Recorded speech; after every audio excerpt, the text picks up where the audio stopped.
Greetings, everyone. This is Richard Solomon. The following show is a co-production of TCB Radio, Taking Care of Business, and Rocket Green Radio. We have an unbelievable show today. We have a big panel. We have some great guests. We have Antonio Sayant, who is a co-host. Welcome, Antonio. Hello, how are you, Richard? He's with Rocket Green Radio. We have a guest co-host. We have Susan Sachs of SusanSachsAcupuncture.com. Welcome, Susan. Thank you. And of course, we have our main guest. We have Amy Greeson, HealingSeekers.com. Now, Amy's really, really cool. She goes around the world and tries to find. But what do you describe? What you go around the world and you try to find botanicals. You're a pharmacist by background, and you try to. I am. Right. Richard, first of all, thank you for having me on the show. It's such a pleasure to be here and to be with Antonio and Susan. So thank you so much for having me. But yes, that's exactly what we do. Our company goes to some of the most remote areas of the world, and primarily we hit a lot of the jungles. So those very highly biodiverse regions that still have intact indigenous cultures and that are most threatened with serious habitat loss and destruction. And so we hit the areas that very few people have been to these areas. And we take there are two teams that go with us. We have a nonprofit which is called Healing Seekers, and the purpose of that is to film extensively. And from that footage, we create these incredible educational pieces that are in the school systems throughout the U.S. And then we have a second team, and that's more of a scientific team. And for that, we work with the indigenous people. We collect a lot of specimens, and we bring that back for analysis for these novel compounds, these new botanical herbals. And yes, I am a pharmacist by trade, and we do also some research with several research institutions, universities, and such to look at the value of those herbs. So let me ask you this. So when someone goes to your pharmacy, do you say, "I'll be right back"? You go out to the parking lot, you start sawing off part of a tree bark and then cooking it up, or you say, "This guy in Papua New Guinea told me that this is exactly what you need." I tell you what, we'd have a very happy community, wouldn't we? Yeah. So what are some of the cool stories? Like I saw you have a really cool YouTube channel, and I saw this thing called Dragon's Blood, and you go to this tree, and you tap the sap, and it looks much like blood, and yet it has all these incredible properties. Could you talk about that and similar kinds of experiences? Yeah, the dragon's blood, that is out of the Amazon, and it is one of the most valuable and most useful natural specimens in the jungle. And Susan can I'm sure attest to this too. She spent some time in Belize. But they use that as a topical antibiotic to sort of hit any kind of stings or bites. They also use it in the oral cavity to help with any kind of mouth ulcers or anything along that line. So it's just this treasure of, just one of the treasures of the Amazon. And they exist everywhere. So every jungle that we're in, always absolutely blown away by the knowledge of the indigenous people and how they use the leaves and the roots and the bark. And there's a law which you probably have heard. It's called the law of signatures, and it's amazing how relevant that is in a lot of these jungles. And basically, what this law says is, nature or God or spirit or whatever name you'd like to call your higher power, they leave symbols or signs in nature, and that helps to basically tell you what it might be useful for. And it is interesting how often that is exactly the case. And so, it's just, right. it's beautiful. So Amy, so one question is that I always wanted to ask you was, when you go to these countries, I know it has to be dangerous because I know you have a guide, but these people, the tribes, how do you get your information? How do you confront them? Because a lot of them never seen the kind of equipment you come in with, and they may feel threatened, and I know it must be a little bit intense and scary at times. How do you get the information from them, and how do you relate, with each other in doing so? Beautiful question, Antonio. There is a divine connection with people that transcends language. It transcends everything. And, we have certainly had encounters at first that both sides are quite skittish and a little anxiety for sure. But there's a heart bond that connects, and I hope this doesn't sound too woo-woo, but this is just really the truth. We don't come in trying to take advantage or overpower, and so there's huge respect and huge honor for the medicine men and everyone that we encounter, and there's tremendous love, and it is immediately known. And I know that sounds really hard to believe, but I'm telling you, that is exactly what happens.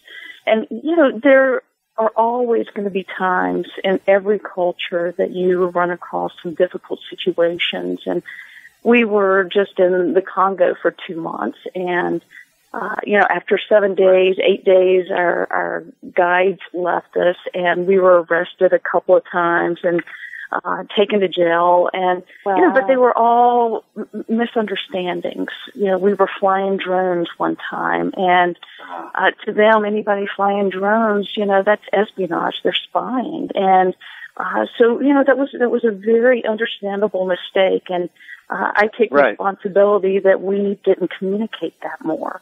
The second time we were out on a river after dark, and we had no idea that was against the rules. But when we got back to the village, we were immediately arrested and taken in because there's a rule that you're not supposed to be on the river after night, and because the reason is that there's a lot of huge diamonds in the area, and they traffic these diamonds down the river at night. So anybody who's on that river at night is up to no good. And sort of like what my parents used to tell me, anybody who's out after midnight, when you're younger, they're up to no good. Nothing good happens after 10 p.m., right? You're right. That was actually a scary moment because I could tell you, one of your friends emailed me through Facebook and was very worried about you, and I said, I heard from Amy. Amy, she wrote me an email and it sounded pleasant, but she was still worried.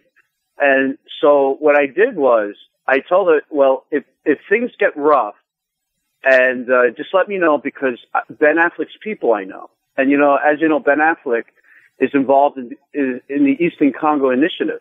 Yes, and he knows, right. So I was going to call his people. Oh, you're so great. Right. So I told her, I said, look, don't worry. I'm pretty sure it's just a miscommunication or something's going on, and because your email sounded like you were fine.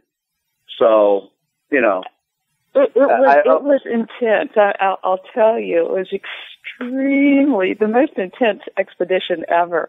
But it was we persevered, and if it had not been for our new friends there and the government officials, believe it or not, who were so supportive of what we were doing. It's just people are beautiful all over the world, and the Congo in particular has gotten a bad rap, like a lot of other countries, because of certain groups. But I tell you, they're beautiful, people just like us all over the world. So let me ask you a question. I also read something about like Alfred Hitchcock when he did the movie The Birds, but I heard you were attacked by bees the whole time. Can you explain a little bit about that? Because I'm very interested in that. That's crazy. Yeah, actually, I'm really curious if you were treated by some of the natural healers there yourself, or maybe some people in your crew.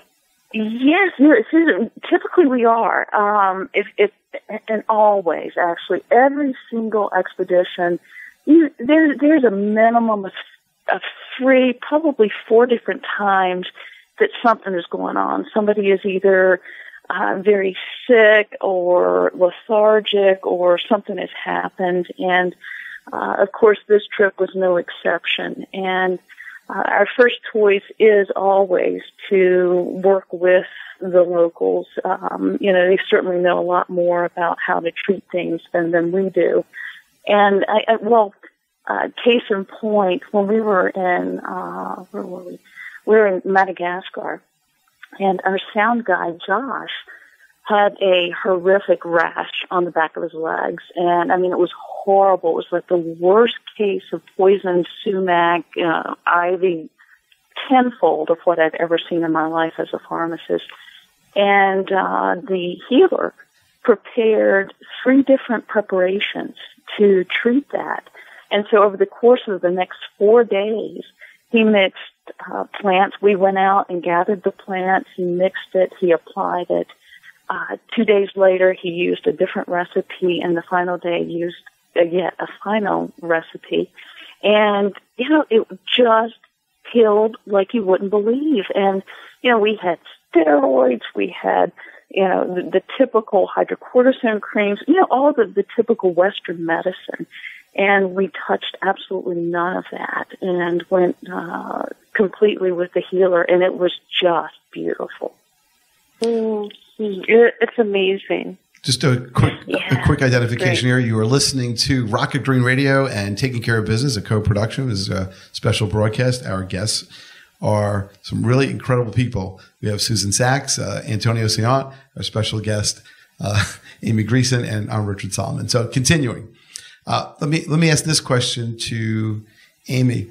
How did the medicine people catalog their history of medical remedies? Is there like a Grey's Anatomy, or or how do they store the knowledge? I love your humor. Do they put it on the cloud? Oh God, that is just so funny. It is definitely verbal. It is typically in most cultures that I've had the privilege of being around. It is passed male to male, so grandfather to father to son, and that may go back, hundreds and thousands of years. And I'll tell you, one of the most amazing stories I have ever seen, and I am so excited. We're working on hopefully getting a documentary or something along that line with the Congo footage, because it is absolutely extraordinary. But there was a healer in the Congo, and he was blind. Now, when we started meeting him, I thought, wow, this is just amazing, because I have never, ever met a blind healer. And so we talked, and he described how he would go into the jungle and how he would find a plant. And I finally asked, I said, with all due respect, could you, tell me a little bit about your vision? And so he was blind since birth. Wow. But it was his birthright to be the medicine man of his tribe. Mm. And this was with the Pygmies. And so his father taught him from the very beginning and showed, took him into the jungle, and by feel, by smell. I personally think there's probably a large spiritual component to that. But, and he was the most revered healer in his tribe. And it was just amazing, but I still get emotional thinking about it, because it's just, in so many cultures, including ours, you take something like that and you don't honor the person as well. And I don't mean to disrespect by saying what I've just said, but it was just so beautiful to see how he was still, he had his birthright. And I just, it was one of the most beautiful parts of the whole trip. All right, this is Richard Solomon. We'll be right back. Do not go anywhere because this is a very exciting hour of radio. We'll be right back.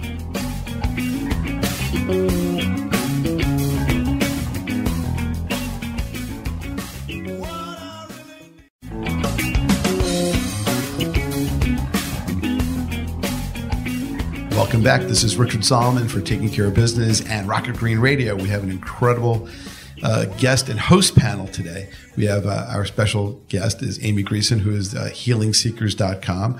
We have Antonio Sayon from rocketgreen.com, Rocket Green Radio. Yours truly, Richard Solomon, and Susan Sachs of SusanSachsAcupuncture.com. Now, Susan had a very interesting question or comment about the blind medicine person. Why don't you start with that, please? Well, I was just suggesting that possibly this blind medicine person had heightened senses of his other, in other words, his other senses were heightened because of a lack of vision. So he had heightened senses or had developed his senses of smell, touch, hearing. So he was able to differentiate, it sounds like, from even like a healthy tree from an maybe less healthy tree, because what Amy was saying, that it was amazing how he could tell the difference, and say pick from this plant, not that plant, although it looked similar or the same thing. Yeah, it's the human condition and the world of nature is just fascinating. So let me ask to both Susan and Amy, the world of trial and error. It's like sort of like someone, I'm going out there in the forest and I see some interesting berries and, poisonous. so it didn't work out well and we didn't catalog it. So how do we know what works? Because I know, for example, and I know very little about nature and remedies, although I'm very interested in the topic. I know, for example, like out here in Long Island, on Fire Island, the deer eat poison ivy. They love it. They eat it. It's great. And that's one of the reasons why you can't touch it, because in their fur is the oil. And if you actually touch them, you get all that poison ivy. And yet it's innocuous to them, and it's very harsh to us.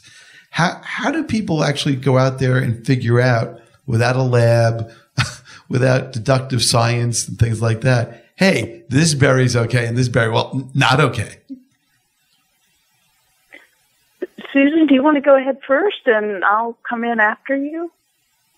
So how did it work, Susan? I can't say I really know the answer to that, because my expertise is more with Chinese medicine. Well, how did the Chinese figure out that makes sense. Some things were okay and some things weren't okay? That really does make sense. And what I have seen, well, first of all, if a tribe does not, like, for example, I'll see a particular mushroom or a plant that I'm particularly drawn to.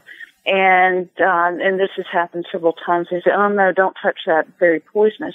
Well, we immediately collect it, because those very strong, compounds are often your agents against cancer, your painkillers, those kind of things.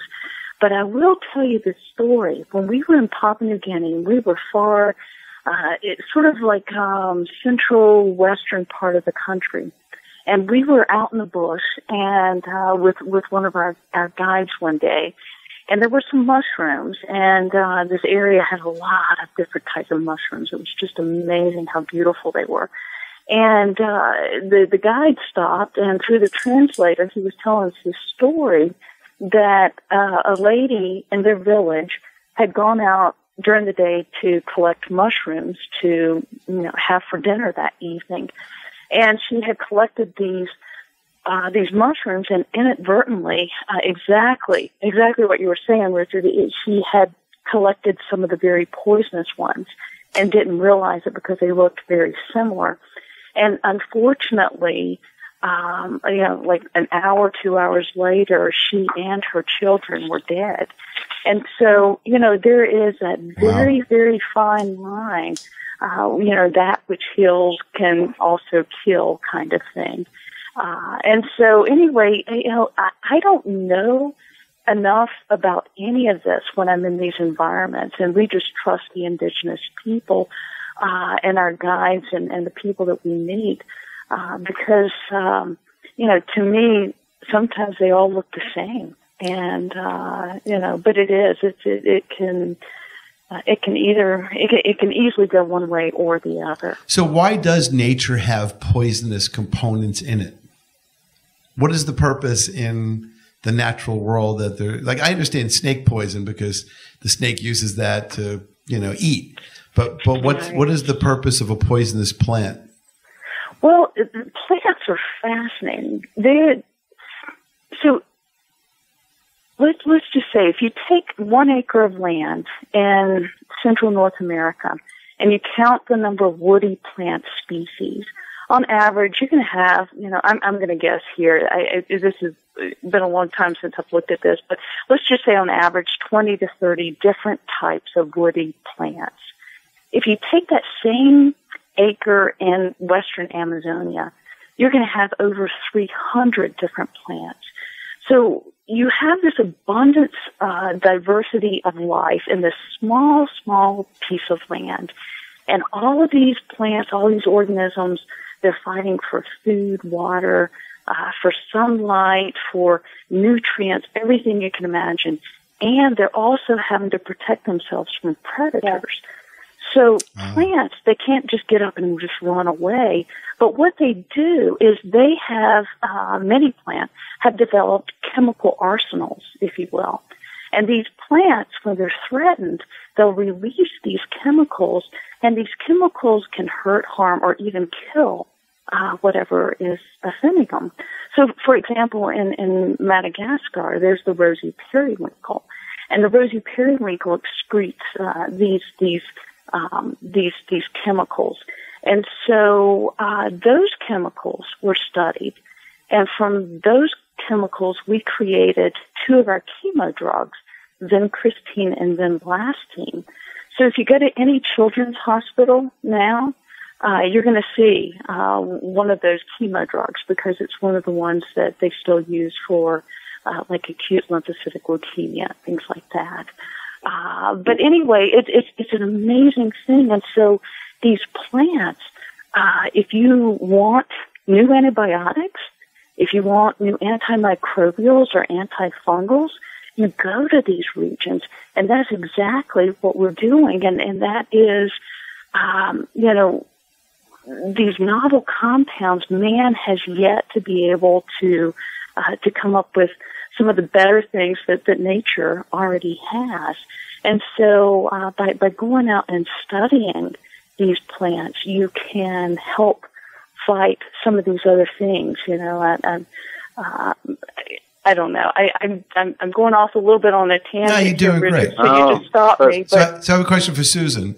How does Chinese medicine look at plants? And are there different versions of Chinese medicine in different parts of China, given the different kinds of plants and mushrooms in different parts of the country? Let's see. Well, Chinese medicine usually uses combinations of plants. So we make formulas. Okay. And we look at things as being hot or cold. It's all classified. So like yin or yang. And they have different properties, whether they're cooling. Many of the herbs that are antibiotic are clear, damp heat, we call it. So they have an antibiotic effect. Or like in cancer, often we're using clear heat toxin herbs because they see cancer as a type of fire toxin that spreads. Okay. So we're using clear heat toxin herbs for that. And there's whole Chinese medicine is very it's all categorized because it's 5,000 years of going back to the Huangdi Neijing. of documentation. So it's using roots, everything from roots to flowers to berries. But most of it's dried initially. And then, so they don't usually use fresh plants. It comes dried, and then sometimes it's converted into granules or capsules. There's different ways or sometimes extracts. Or made into teas? Yeah, right. Now, so okay. So, yeah, and there are definitely different plants from different regions. So there's like Sichuan, there's like Chuanbei Mu is from Sichuan province. And then there's Zhebei Mu. I actually don't remember which province, but I know they're different provinces. And it's kind of in the name often as to where they're from. So Susan, as a Chinese medicine person, you went to Belize. What was that experience like? Kind of as a Chinese medicine practitioner in a different, I guess, biosphere. So maybe they don't have the things that you would normally use in Chinese medicine, but maybe there were equivalents. What was that like? What was that like being on the medicine it was amazing. I actually went on that trip before I got into Chinese medicine, and I was so amazed and fascinated by it that that's what drew me into working with herbs. And the Chinese had a whole system of herbology, which I didn't realize at the time. But it was amazing. We had a guide that would just pick up a root and say, this root is used for high blood pressure, and we'd take a few more steps and he'd say, and this one's used for diabetes. And I was just in awe that you could just, pick up these... Yeah, I find that all amazing, that the fact there are different plants and roots that could cure or heal different, diseases that we have now. I mean, way back, like, there were celebrities like Steve McQueen or Michael Landon that they developed cancer, and these were strong guys. They were physically fit, and they would go to Mexico, try to find a cure for their disease. They would spend all this money trying and pushing, Wow. And unfortunately, it was too late. It was so advanced that nothing, they could do could cure, and they passed away. But I'm hoping that, like people like Amy and you, Susan, you go out there and you do this kind of stuff, that we could, find healing practices or treatments that could cure. It's scary because, people keep telling me that we're living longer, but yet, like I said before, we're not living better. I just, my mother and my father had, dementia, and it was horrible to see them diminish the way they did, and my ex-girlfriend died of breast cancer, it's just that my sister, is very ill with a long-time illness, and it's just hard for me and my friends are dropping all around me, and yet they keep telling me that we're living longer, so it's hard, but, life, we have to, and I'm hoping that, things get better, and that's why I push, being sustainable, and I think it's, all over the world, like Amy flies all over doing this, to find a cure, and I think that's a great thing. But Amy, you also, not only Healing Seekers, but you're also the co-founder of another company called Natural Discoveries, and that's an organization that's focused in exploration of treatments from other cultures. So, what's the difference between that and Healing Seekers, basically? Well, Healing Seekers is all focused on education, and so that is all the creation of educational videos based on the trip. So we immerse students into these cultures, hopefully connecting the minds as well as the hearts so that they can see a world outside of the world that they already know. And by expanding, and it's like you've said many times, Antonia, that just helping them to become global citizens. And then the natural discoveries that's the research division. So that is a for-profit, and that is when we work with the indigenous cultures and people to bring in these specimens and test those. But I did want to add, because you and Susan both made really important points, and the other side that I've seen with the travels and the experience that I've had is that, we're also running against time in a lot of ways. So many of these indigenous cultures are, they're just disappearing right before our eyes. I have gone back to visit healers and they have passed away.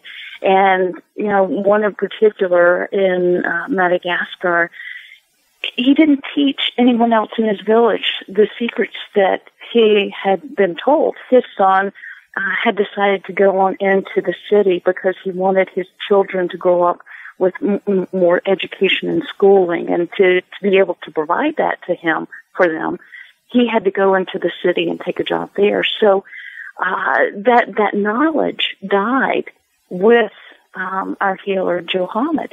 And, we're seeing this time and time and time again. And that is the other fear, is that, there are these beautiful cures out there, but, they're slipping through our hands as we speak. Right.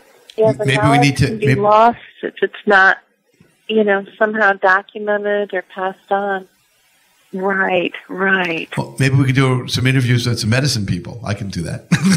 That would be fabulous. Can you imagine Amy telling like some local guy, "Hey, Rich Solomon wants to talk to you."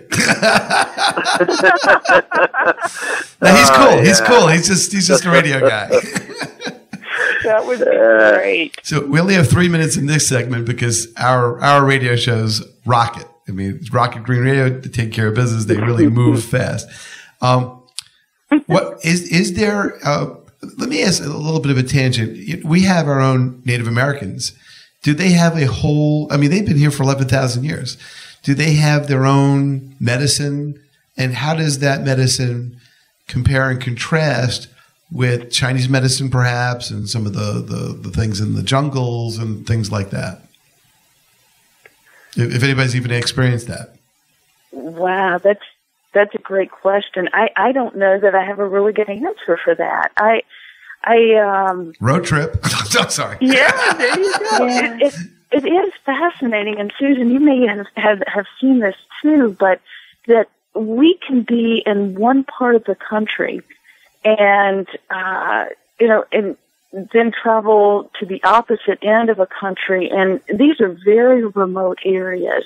And again, where a lot of times they've not even seen white people in these areas, and they will use the same plant for a similar indication. So maybe the same plant for infection or whatever.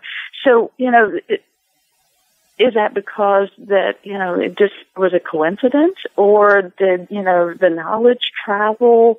And Susan, I don't know, you can speak on this much better than I can, but I don't know if there's a lot of cross between some of the remedies in Chinese medicine and some of the other fields of medicine that you've encountered. Yes, there is. I also do something called endobiogeny, as does my colleague Rachel, and there is a lot of crossover. Even with, in other words, hawthorn berry, for example. In Chinese medicine, we use it more as a digestive aid to help break down fat from meat. But the Europeans also use it, and the Indians use it also. And it helps with the heart and heart function, so it's used in heart medicine in Europe. And it grows indigenous here in the U.S. in like the Northeast.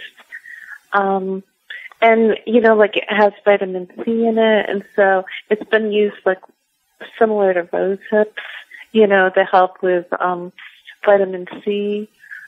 So it's really interesting, the different uses that a plant has and how it spans different cultures. Wow, this is Richard And a lot of Solomon. times we don't necessarily use it for the same thing. All right, this is Richard Solomon. We'll be right back. Keep it locked in because this is a fascinating hour of radio. We'll be right back.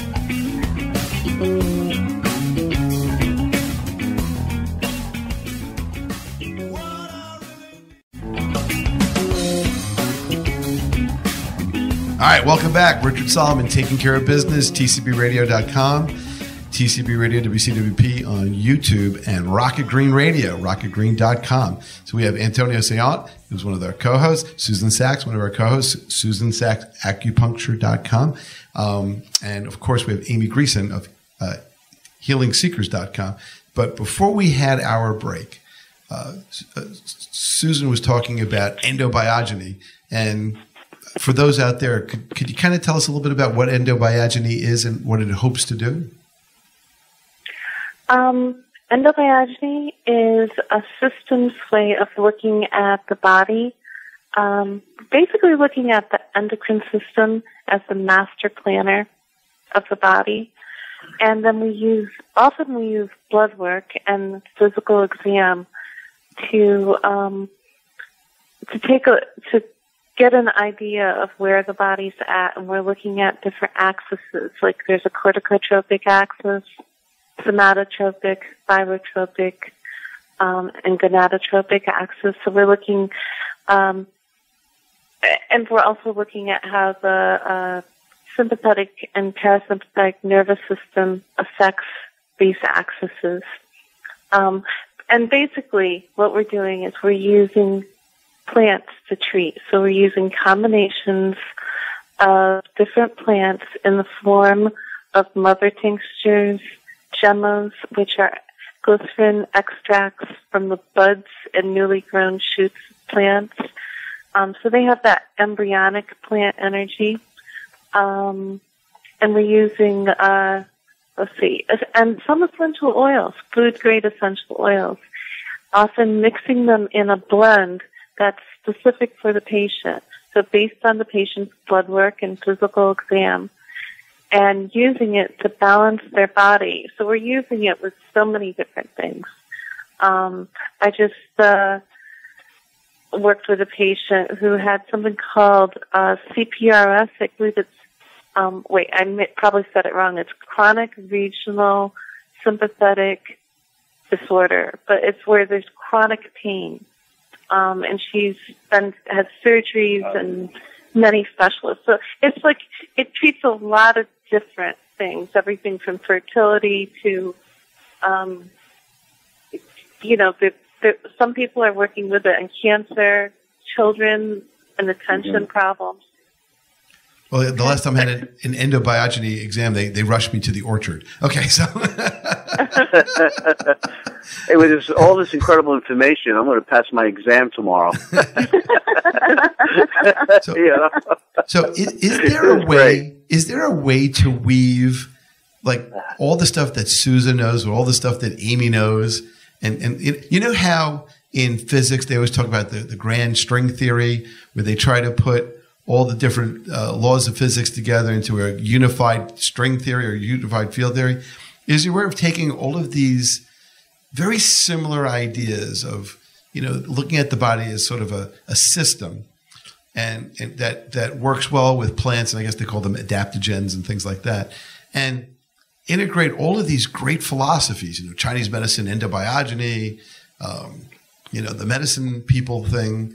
Is there a way to integrate that? And is that something that's on the horizon? Or should it be on the horizon if it's not?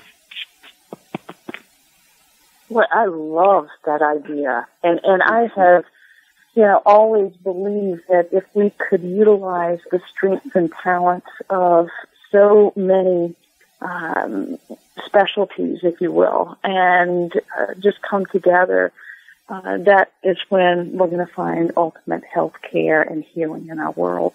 How to do that, boy, I have no idea. But I tell you, I love that, and I am just so honored to be a small piece of the puzzle, and honored to be working with, Susan and so many others in the world. And I think that if you asked everybody, I think there would be a grand consensus that would be something that we should all strive for. So we're waiting on you, Richard, to bring it all together. All right, I'll just saddle up and we'll get going. I have to say, we do use things like new things that we come across in endobiogeny. So, for example, like hawthorn, in endobiogeny, because it's more European-based, was using it more for heart issues. But, understanding that the Chinese use it more for digestive things kind of gave it a broader scope. It's like, now we know we can use that. So the things that we learn that other cultures use plants for, we are able to incorporate that into our formulas, which is nice, so it is being done. It may be on a very small, almost unknown scale, right now, in the scope of the world, but, it is being used. And as we learn more and, new things come in, like what Amy's doing, we're able to integrate them into our medicine. Right. I love Amy, that. Amy, you have is it a company, or are you involved with a company called seekbeauty.com, where you have products, right? Correct? Can you talk a little bit about that and how that came to be? Thanks for bringing that up. It is. This is one of the ingredients that we have brought into the U.S. and we have been studying. It's a fruit down in South America called achacharu, and it's one of these really, really delicious fruits. And people say that when the harvest is in, that kids will often almost make themselves sick because they eat so many of them that, it just makes them sick. But it is a fruit overdose. Fruit. Yeah, exactly. Yeah, better than other things, right? But it has been used for generations to help with skin conditions and specifically with aging processes, dark spots, wrinkles, blemishes. I will say that the healer described skin cancer and actually used the word skin cancer as some of the treatments that they use. And when I said, how do you know about skin cancer? And they said, well, a member of the tribe would go to a clinic, usually like a missionary or a medical clinic, and was diagnosed with that. And they would come back and they would use a certain treatment with this achacharu for that. Of course, we cannot claim that until we do studies. But, they use this for a multitude of things. So fast forward 7 years later, we have a product line that is out on the market now, and it's called Seek Beauty, and it's just 4 products right now, and that is for aging, and also 2 of the products are for acne and blemishes. So it's been wonderful to see something from taking it from a tree and working with the indigenous and the healers, and after all of this time to actually see a final product. See, wow, excellent. My anti-aging remedy was just go on radio as opposed to TV. So I have a new approach now. Okay. That sounds so exciting. It really does. What country is that from? From Bolivia. Oh, that's so and cool. It is beautiful, Susan. I went down, and these trees are just. It's the oldest orchard where we're getting this from, and from the healer, or known to be the oldest, largest orchard down there. But these trees are just weighed down by this fruit, and it's just so pristine. What does the fruit actually look like? If you open it up, what color is it? It's orange, and it looks, gosh, it's hard to, it's not as large as an orange. It is, and it is in the same class as a mangosteen, but the nutritional value, to what we've seen is actually better than the mangosteen and the acai and other things like that. So it's got a great nutritional content in there as well. Is it only grown in one country? They have, I believe there are some trees down in Brazil as well, and they have worked to transplant the tree in Australia, and I'm not sure how well that's doing. I heard at one point that they had an issue with, I don't know if it was drought or an insect or something like that, so I'm not quite sure exactly how that's doing. But by nature, it comes from Bolivia. Wow. So yeah, it's fascinating. So I guess one of the questions is when something is sort of rare or rarer and it becomes commercially viable, does that help ensure the longevity and endurance of the plant, or does it get it set up for exploitation and, basically being used to death? That's a great question. And, and it's a steep learning curve. We experienced this in Madagascar with one particular plant. And, it is a delicate balance. You have on one side, people who want to do something to preserve their land, and if that's growing crops or having a job by picking fruit or working in a processing facility to help process it, and not, to hold on to their land and the way of life, that's what you really want. On the flip side, you're introducing monetary currency, I guess, and sometimes that is not taken very well. And I'll give you a case in point. We returned in November back to Papua New Guinea to go back to this one particular area.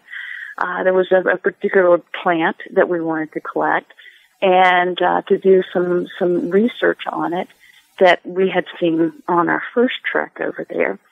But when we arrived, our guide said, we can't go into that area because of the tribal warfare. It's not safe, especially for you guys, meaning outsiders. And so what had happened is that an oil gas company had come into this area, and the villagers had very quickly sold their land because the money was very enticing. But then the money left, their land was gone, and they became very, very angry. And so it was deadly. Like there were deaths. People were killing each other because, they could not comprehend, what happened to the money and why is my land gone. And so, that is definitely something you don't want to see replicated in better ways of doing things. But again, those are very, very good questions, and it's a difficult process to step between the lines. Wow. Evolution, development, conservation, they're all conflicting. Especially how do you have an economy without growth that's still sustainable, but too much growth leads to too much destruction? Yes. Well, projects like that definitely are worthy of supporting. Absolutely. So absolutely. Amy, how do you bring back plants to the U.S. with entities like the United States Department of Agriculture at the border saying, "What's this?" And it is a process to get the correct permits, and not only the permits to import, but the permits to export them out of the countries. And the most difficult has been trying to bring in a food substance that we are bringing in. It's diachacharu, another component of it.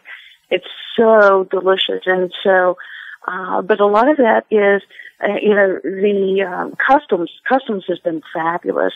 The FDA has been fabulous. And they want to work with you. We are just learning as a company, and so we've got a lot to learn on this whole process. The people that we're working with in other countries have never done this before. And so, it is a constant learning process. But, it's just, it's not for the weak, I'll tell you.